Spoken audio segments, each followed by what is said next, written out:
Si Digong pa rin ba yung pangmalakas ang ilalaban niyo sa usaping war on drugs? Si Digong pa rin ba? Nakikita niyo yan, mga minamahal.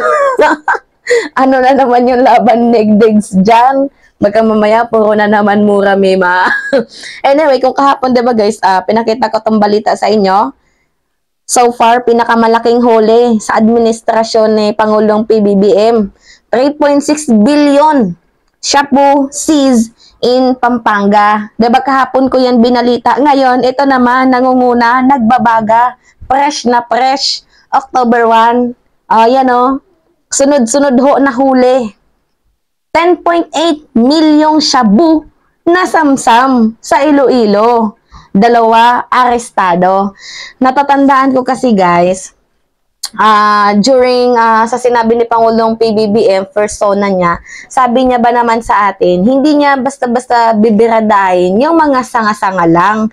Ang gusto niya, yung main player, yung pinakaugat. Kasi kapag yung mga sanga-sanga lang sa isang puno, kahit maputol yan, tutubo at tutubo pa din yan at dadami pa. Pero pag yung ugat mismo, di ba, mahirapang makarecover yan. Kaya nga, sabi ni Pangulong PBBM, ang gusto niya, yung mga ugat mismo. Kasi doon nagdadami, doon namumukadkad, yung mga sanga-sanga.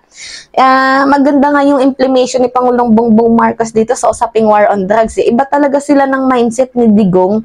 Si Digong, kung sino lang yung mahuli, yun lang. Si Pangulong PBBM, mismong ugat eh.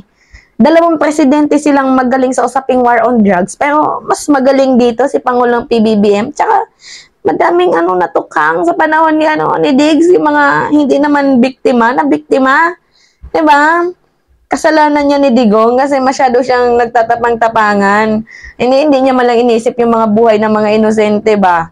Anyway, sabi dito, umiskor ang mga pulisya kasunod ng pagkakasamsam ng higit 10 milyong halaga ng shabu mula sa isang tinuturing na high-value target or HVT at hinihinalang kasabwat nito sa isinagawang bypass operation ng isang hinihinalang drug den sa Estancia, Iloilo nitong Sabado ng umaga. Sa report naman ho sa Western Visayas Police Director, General Sidney Villaflor, kinilala ang nasakoteng HTV na si alias Rene Palito at ang hinihinalang kasabwat nito na hindi muna itinutukoy ang pangalan habang patuloy ang investigasyon. Goods yan, di ba? Kasi imagine, for the very first time in the history of the Philippines, di ba, na itong mga ahensya ng ating government, although yung panahon ni Digong aktibo naman, pero mas ngayon, super active, di ba? Pero wag naman sana mangyari ulit yung nangyari noon na ginagawang recycle. Di ba, alam niyo yun guys, yung mga nakaraang tao, yung mga nahuhuli, nire-recycle din nila. Kaya nga madaming pulis ang nahuli. At saka guys isa rin sa nagustuhan ko, dito kay Pangulong PBBM, kahit general ka, or kahit anong katayuan mo, hindi ka pinapalagpas eh. Di ba, babalita ko sa inyo dati, may 2 general na, na nahuli. Kasi yung mga nahuhuling mga shabu, mga drugs, nire-recycle nila. So, buti nga nahuli. Di ba? Yung Bilibid, ano yung nangyari? Diba? Hirap pa na din doon. Kaya yung mga cellphone na mga galing sa panahon pa ni Duterte na mga nakakapasok doon, mga kutsilyo, nahuli. Di ba? Ubos. Yung sabi ko sa inyo na bumoto tayo ng tamang tao para tama din ho yung ma-receive natin na serbisyo. Kasi pag puro lang angas ba, 'di ba? Tapang ganun. Tapos puro ngaw-ngaw, press briefing. At the end of the day, puro lang hambog. Hambog lang ba sa katawan? Gayahin niyo tong si Pangulong PBBM na tahimik lang pero may ibubuga. Tingnan niyo yung nangyari doon sa floating barriers. Hindi na siya sa West Philippine Sea, 'di ba? Hindi na siya nagsabi-sabi na papatanggalin ko yan, ganito, ganyan. Ang ginawa niya, utos, tanggal, tapos. Diba? Pagka-utos, tinanggal, tapos ang problema. Diba? Ganun lang ho, si Pangulong PBBM, wala na madaming sat-sat ba, gawa, action. Yan yung kailangan ng tao, serbisyo.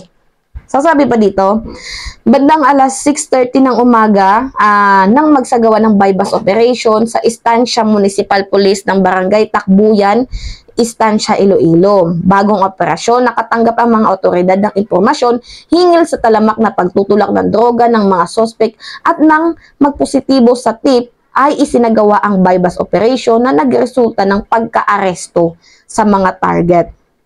Sabi pa dito, nawala si Mima. Nakumpiska sa dalawang sospek ang isang transparent na plastic sachet na naglalaman ng mahigit 1.6 kilo ng shabu na nagkakalaga ng 10 milyon at mga drug paraphernalia. Ay, ako naman. Kahapon ito yung balita natin guys, oh. Yan. Ano lang natin, refresh lang natin. Kahapon yan, no, 3.6 billion din. Sa tulong naman yan ng NBI, PDEA at ng DOJ. So kahapon naman, ang nangyari is dito sa hinalo nila sa dried fish, tsaka dito sa mga chicharon. Kaya nga, 'di ba? Sabi ko, matindi ang ahensya natin ngayon kasi ano sila super nagtutulungan.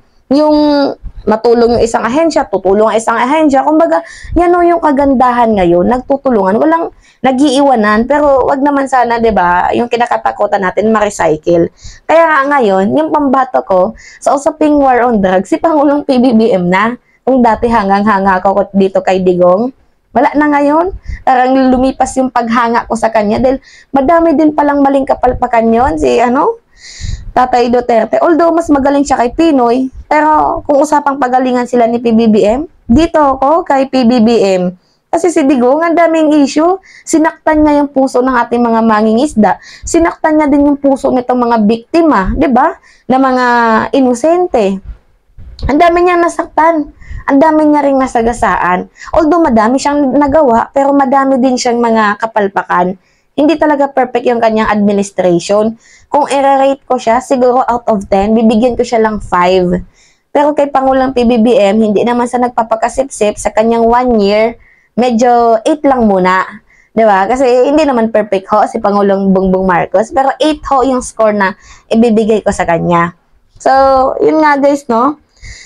Siya yung pambato natin. Anyway, nagpapasalamat ho ako sa inyo dahil sa inyong patuloy pa rin ho na pagsuporta dito sa ating channel. So, nandito naman ho ako para magbigay ho ng balita na dapat yung malaman, sapat na balita para ho, 'di ba, nang marinig nyo. So, patuloy lamang ho tayo sa pag-update sa inyo at patuloy din naman ho si Mima sa pagsuporta sa ating Pangulo. Kahit anong mangyari, walang iwanan. Si Mima ay si Mima pa rin. Hindi ho ito nababayaran ng kahit sino man.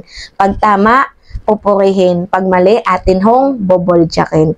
So anyway guys, yun lamang ho at it's me again, si Mima Alicia nyo. Tagbabalik ulit para sa ating panibagong video. So maraming salamat sa inyo mga minamahal. Kita-kita ulit tayo sa aking susunod na video. Ingat po, bye-bye!